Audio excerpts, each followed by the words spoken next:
everything's done digitally, so it's kind of hard to close in on them. We've been successful enough to make a couple arrests in the last year, and it's come to the arrest of a couple big dealers out here in the valley that were dealing to a lot of high school students, middle school students, and then from there. So, but aside from fentanyl, you know, your vapes are still big. Your the THC, the pens are still big. But like my partner said, it's you're the parent. We try and push that. I know it sounds bad, but you live in my house, you have no privacy. I'm able to go in there. If I believe something's going on, I'm going to talk to them, I'll question them, and I'll go through their stuff to try and find ways. And I know there's big talks about Halloween coming up and this push for fentanyl. I can't really say much on it. I know for a while there was a scare going on about razor blades being shoved in chocolate bars and given to the kids, and that was a big scare. There was a recent update, I want to say this past month, came out, there was a picture of what looked like rainbow fentanyl. They look like sweet tarts. Biggest thing I can say is for your little ones, I mean, obviously as parents, you're going to want to go through their candy just like you should every single year. But anything colorful, I would throw out, but you as parents, you guys can make your own choice. But obviously I would inspect every single candy that there is. It sucks because, you know, I believe people don't care what they put it in, who they're targeting, just as long as it's another sale for them. But we have to be careful as parents to make sure our kids aren't exposed to that at such a young age. I don't have anything else to say when it regards to fentanyl. It's out there. It's very common now to find it in the form of a pill. They're blue pills. They'll have stamps. It's an M30, correct? It's an M30 pill. It'd be a small, round blue pill. That's how we commonly find it these days. We'll find it still in the powder form. But as to that, that's pretty much it. I mean, we all know it's bad for media. Based on the overdose numbers, it is bad. Yeah. So these fentanyl drug dealers, are they purposely putting it out there? Do they know that that's what they're doing? Yeah, so fentanyl, just like every other drug, you know, you had your rise in your methamphetamine, your heroin, everything. You know, just there was a time and point where crack cocaine it just skyrocketed. And it came out here. Obviously, it's cheaper, so it's cheaper for them to sell. And like my partner previously said, that it's a lot cheaper and better for them. It's beneficiary for the dealer to put some in other narcotics to make it that much more addicting. However, if the addicting fact doesn't work and it doesn't get them to come back for more, it unfortunately will kill them. Is fentanyl, when they take it just as fentanyl, it doesn't necessarily kill? I was under the impression that it's all dependent on the person. I can take some and not die, and somebody else can take some and die. It's all dependent on the person. It is dangerous. You know, the hospitals on they give it, however, that's a different form, and it's obviously calculated to measure it to give to a certain person for an actual sickness, for actual pain or whatever it is. So, but yeah, fentanyl it's very extremely dangerous. I don't have anything else to say when it comes to the Halloween or the candy per se. However, I believe these gentlemen here can speak more about it, give a little more information on it. No, yeah, I think you said it all. If you guys are going, your kids should go trick-or-treating. It's a holiday that every child should enjoy, but y'all should be with them. Who are you? Oh, I'm Kerry Question with Action, that's all. But, I suggest that you really supervise. Every year I say the same thing, but especially right now. I'm not so much worried about the fentanyl, even though I am, because if it hits any candy, your kids can very much die. But I'm also just as concerned as the gummies and the THC candy. So my suggestion for you is anything that's not in a store-bought sealed bag, throw away. Any loose candy, throw away. Any baked foods, any baked cookies, brownies, or anything like that, throw away. Make them disappear. Yes? I don't know that everyone knows what action is. Yeah, well, it's Action Drug Rehab. We have drug rehabilitation centers in Santa Clarita. Ventura County and in Bakersfield, and I own them and been working with people now for 40 years.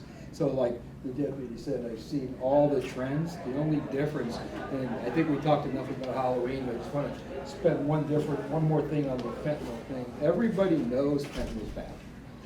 I mean, everyone knows heroin kills and fentanyl kills, but the message I think we need to give out today is all drugs are bad. Because if you look at the recent overdoses, there was 3 kids that overdosed about 4 months ago. They didn't die, there were 3 girls. And they overdosed on fentanyl, but they didn't take fentanyl, they took ecstasy, which are pills that should not have fentanyl. If you look at the comedians that died from an overdose a few months ago, they were on the news, they overdosed from cocaine, but they used cocaine, but they overdosed from fentanyl. Recently, the people who died overdosed on Percocet, but it was fentanyl.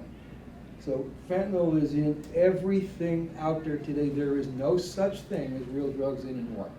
And the reason for that is, right before the pandemic, as you all know, every time you turn on the news, they were talking about opioids and the opioid epidemic. Remember that? It didn't go away. And then all of a sudden, big farms were being sued, and doctors stopped writing, and DEA got involved. So all of a sudden, we had the biggest demand in history for opiates, in history. And all of a sudden, doctors stopped writing, just like that. So 90 pills with 3 refills went to 6 pills if you're lucky, with no refills. So the supply was gone, the demand was higher than ever. Dealers didn't know what to do. China got involved. They said, whoa, opportunity. And they started shipping stuff to this country, which was stopped. Now it goes into Mexico. You know, you can buy a kit to press pills online, anywhere from $600 to $2,000, and make a pill look like anything you want it to look like. So I want you all to know that every single pill that your child or drug that your child buys out there in that world today is 90% of the time going to be fentanyl cut. And it's like chocolate chip cookies. If you make chocolate chip cookies and you put too many chocolate chips, what happens? They taste really good. If you're making drugs and you're putting too much fentanyl, guess what happens?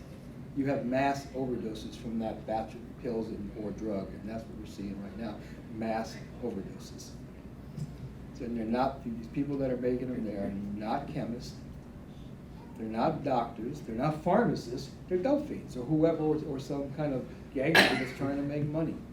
So the purpose isn't to kill you, just No, to get you addicted? purpose is not to kill you, and it makes 0 sense because they're finding fentanyl, which is downers, right, in crystal meth. That's an upper, the others are downers. But we're finding, I'm testing adolescents now for THC, and it's showing up with fentanyl in there. So they're even putting it in there, and I'm not much for harm reduction, but I am saying if kids are gonna go buy weed, it better be from a licensed facility, and I still don't trust it. And I just real quick about that, and I don't want to take away from the deputy's time, but I put more kids in psychiatric wards this last 12 months from THC than I did crystal meth. This new grade of THC that these kids are vaping, that's it's 100% THC. It's not that 0.3 milligrams anymore. It's causing major psychosis, paranoia, and anxiety. And I'm putting a lot of people in treatment centers. Sometimes they come to want to be admitted to my rehab, they're too sick. I got to get them on a psych ward for a few days first. So please, don't think it's just the pot that people did years ago. It's a bad time to use drugs, and I believe every person that's using drugs today, if they're using anything serious, will be dead if we don't get a hold on this because of that fentanyl crisis. So it's not get clean or not, it's get clean or die. So, if you have any questions for me, I'd be glad to answer. I do. I was at the parent symposium when the J team and everybody presented, and I heard you mention that if, as a parent, you are suspicious that your child is taking drugs, that you would Yes, test anytime. You could bring them to us down on the corporate office or call me directly, and I will test your kid at any time. If you're really in trouble and you think your kid's using drugs or opiates or anything like that, you need Narcan, you can't find it, call me, I'll give it to you. I mean, we really need to, I believe that Narcan should be, I said that a long time ago, should be in every school. It should be in freaking every home. It's coming. I know that. Yeah. That's Joe, yay, Joe, thank you. But, I believe it needs to be in every home of every drug user because we don't have time to wait for first responders anymore. This crap is killing people. You And we got guys have got it in seconds. your cars, right? We have it in our cars, we carry it on our person, we go call to call, so we have it in our cars every time we respond to it. It's a 30-minute response. You need to have it in the system within 30 minutes, Mhm. correct? But it's also going to the schools now too, so Our that's a SRO great has- thing. has- So Yeah. Carrie said it best, fentanyl, obviously, it's a huge problem, but the THC is another huge issue also. Okay, we're having THC now sold, legally sold at dispensaries, but now it's 30, 40 times stronger than it used to be years ago. We had a child, I think it was an elementary or a junior high student last year that essentially ate a whole cookie. A whole cookie, a tiny little girl ate a whole cookie and she ended up overdosing, seized, they took her to the hospital. Luckily, she did not die, but she ate the whole thing. And the way this stuff is sold, it's wrapped in like, they try to make it appealing to kids, a Rice Krispie or an Airhead, Oreo cookie, different stuff that draws their attention. Gummies that smell sweet, look delicious. Exactly. So a kid that age, or anyone really sees that, of course, they're gonna be interested in it. Do you know And that it's a 3 big deal. families called me in the last month and guess what? Their dogs had to go to the vet, emergency, almost died. Even their dogs are eating it now. It's that crazy. Yeah. And it's unfortunate because it's accessible, you know, some parents use it for whatever, but, you know, problems that they may have, medical issues or whatever. But we had a kid at one of the local elementary schools here in the valley, bring one to the school recently, ate a piece off of it and ended up giving it out to their friends. And these are 5th, 6th graders eating Gummies. this stuff. Yeah. So, and yeah, I think that was gummies. So how do you suggest telling your kids not to eat food from other people? Obviously, they're friends, they're sharing, you know, especially in high school, they're sharing something that maybe their mom made, brownies or whatever. I do a lot of baking. You know, my son brings cake pops and shares. So how do you, I tell him not to eat anything from anyone, but how? It goes back to educating your kids. I mean, nothing's 100%, but you need to go out there and, like my partner said, like Carrie said, you gotta communicate, you gotta educate your kids as to what you need to look out for nowadays, because the stuff's out there. The stuff is out there. So can they trust their And friend that they- brings they should something, be able to or? get they should be No. able to get a feel for it, you know? You know, they're grown adults and like we said, educate them, that's fine. However, there should be a feel for it, like, you know, when are they getting it? How is everything around them when they're getting it? What are their friends saying when they're getting it? Does it seem suspicious, you know, what are they saying? If someone gives them something purposely and doesn't tell them exactly what it is and they're just here, you know, just take it, you can't really do much about that. However, I mean, you know, we like to say, you know, obviously, judge the entire situation, how does it feel? Does it feel right? If it does, then okay, but I mean, we can't shelter them and, you know, Right. and be like, hey, don't take anything anyone ever gives you, so. Biggest message I would suggest is, I mean, yeah, the kids, they'll know, but biggest message is, especially when it comes to drugs right now, don't trust anything. Period. When it comes to your Halloween candy, don't trust anything that's not literally from the store. Same with any drugs. If it's not, if you don't get it from a pharmacy, they're bad. And that's really the message your kids need to know. They also need to know that this THC that they're vaping, that's 100 milligrams plus, is super dangerous. But I'm not so worried about the kids knowing it, I'm more worried about the parents knowing it, because you guys gotta believe it. If you believe it, you can sell it to your kid. If you don't, then we have a real problem with your kids. What I happens? have a video here that I'll show you afterwards, about a kid coming off of THC. That's a real one. She knows I have it, so I can show it to you. What happens if a student is caught on campus with, under the influence or with drugs? What happens to that student, as far as getting support and getting help? Because So, then yeah. another person who, you know, depending on what the outcome is, if they don't feel supported, they may not feel open to. So obviously, the deputy on campus will have to deal with that. Depending on what it is, what the circumstances are, an arrest will be made if an arrest is made at all. There's been also stories of you know, teachers dealing with it, or principals, or someone dealing at their level. However, if they are arrested and all that, we have Robbie Robinson. He's an intervention specialist. there's programs that can be put out for rehab or anything like that. If they get caught in the school, there's a program called TIDE. And what TIDE is the child has to come to action, which is our place, 2 days.